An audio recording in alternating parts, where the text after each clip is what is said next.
Welcome friends. இந்த வீடியோவில் TNPSC 2025 group 2A mains எக்ஸாமில் கேட்ட ஆப்டிடியூட் அண்ட் ரீசனிங் கொஸ்டின்ஸ் பற்றி தான் நம்ம டிஸ்கஸ் பண்ண போகிறோம். வாங்க வீடியோக்குள்ளே போகலாம். கொஸ்டின் நம்பர் 1, மிகச்சரியான மாற்று விடையை தேர்வு செய்க.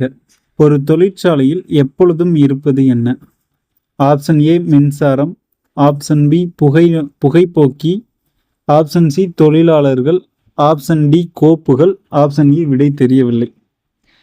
ஒரு ஃபேக்ட்ரியில் எப்போவுமே இருக்கக்கூடியது என்ன? தொழிலாளர்கள். ரெண்டாவது கொஸ்டின், 366 பக்கங்கள் கொண்ட ஒரு புத்தகத்தின் பக்கங்களை எண்ணுவதில் பயன்படுத்தப்படும் மொத்த இலக்கங்களின் எண்ணிக்கை எவ்வளவு?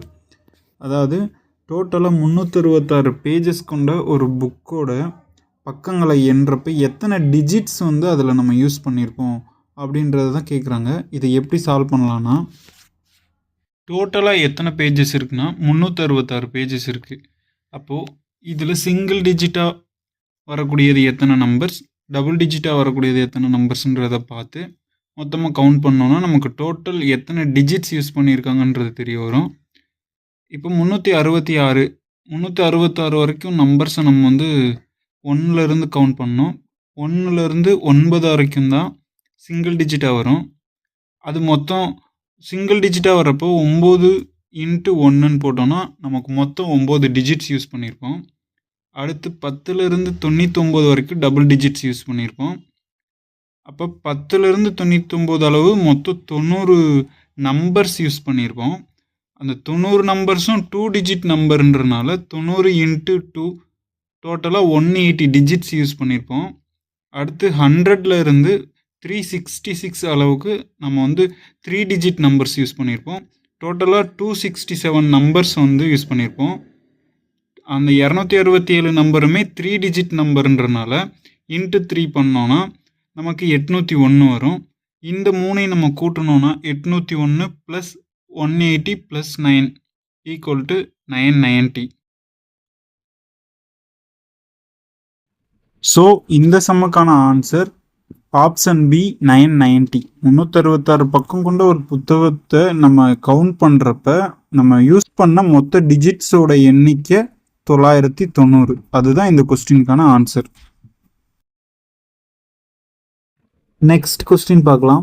ஒரு அரேஞ்ச்மெண்ட் கொடுத்து அதில் உள்ள நடுவில் உள்ள நம்பர் கேட்குறாங்க.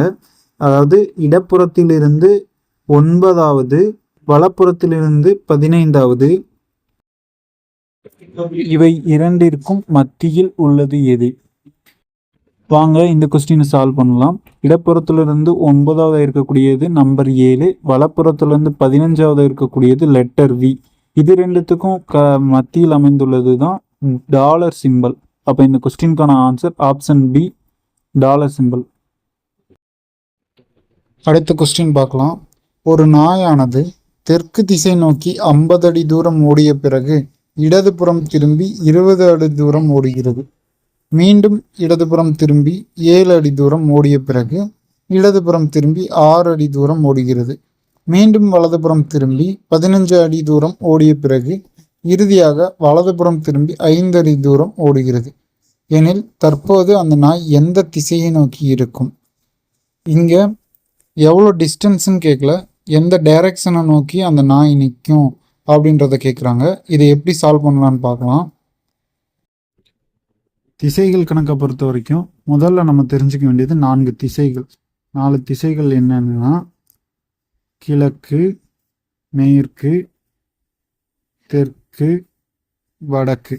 இப்போது நம்ம கொஸ்டினில் என்ன கேட்டிருக்காங்கன்னா, ஒரு நாயானது முதல்ல தெற்கு நோக்கி 50 அடி தூரம் போகிறதா சொல்லியிருக்காங்க. நம்ம அந்த டிஸ்டன்ஸ் நம்ம மென்ஷன் பண்ண வேணாம்.